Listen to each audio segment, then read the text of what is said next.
মাদক সেবনকারীরা যখন চুরি ছিনতাই করবে তখন কিন্তু আবার পুলিশকে দোষারোপ করতে পারবেন না। তাইলেই আপনারা আন্দোলনটা যেটা করতেছেন সেটা যুক্তিসঙ্গত হবে। কেন আন্দোলন করতেছেন? যে ডিসি মাসুদ একটা অরাজনৈতিক বিষয়, হ্যাঁ, মাদক সেবন যারা করে তাদের বিরুদ্ধে একটা অভিযান, এইটাকে আপনারা রাজনৈতিক বানাই ফেলছেন এবং রাজনৈতিক বানিয়ে এইটাকে আপনারা মানে এইটার জন্য আপনারা রাজপথে নেমে গেছেন। আরে ভাই, রাজপথ কি ভাই? রাজপথ আমি বুঝি না। বাংলাদেশে মানুষ কিছু একটা হইলেই আন্দোলন, কিছু একটা হইলেই আন্দোলন। এত আন্দোলন করলে কি মানে একটা দেশ চলবে কিভাবে? আমি তো আসলে অন্য কোনো দেশে এত আন্দোলন দেখি না। আমাদের দেশে এত কেন, মানুষ এত ফ্রি কেন? ডিসি মাসুদ কিন্তু নিজে ওই লোকের গায়ে হাত তুলে নাই, ইনফ্যাক্ট সে নির্দেশও দেয় নাই গায়ে হাত তোলার, কিন্তু একজন কনস্টেবল পেছন থেকে তার গায়ে হাত তুলছে।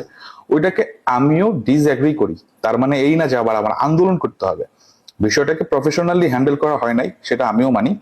এখানে যদি সে মাদক সেবন করেই থাকে তাকে পুলিশ ধরে নিয়ে যেত থানায়, তারপর আদালতে পাঠাইতো, আদালত বাকি বিষয়টা দেখতো।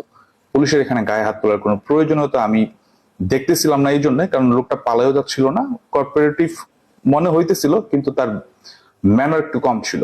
সে এমন ভাবে কথা বলতেছিল, মনে হচ্ছিল যে সে আন্দোলনে আছে, পুলিশ আন্দোলনে বাধা দিচ্ছে। মানে রাজনৈতিক একটা বিষয় হলে যেমন হয় আর কি বাংলাদেশে।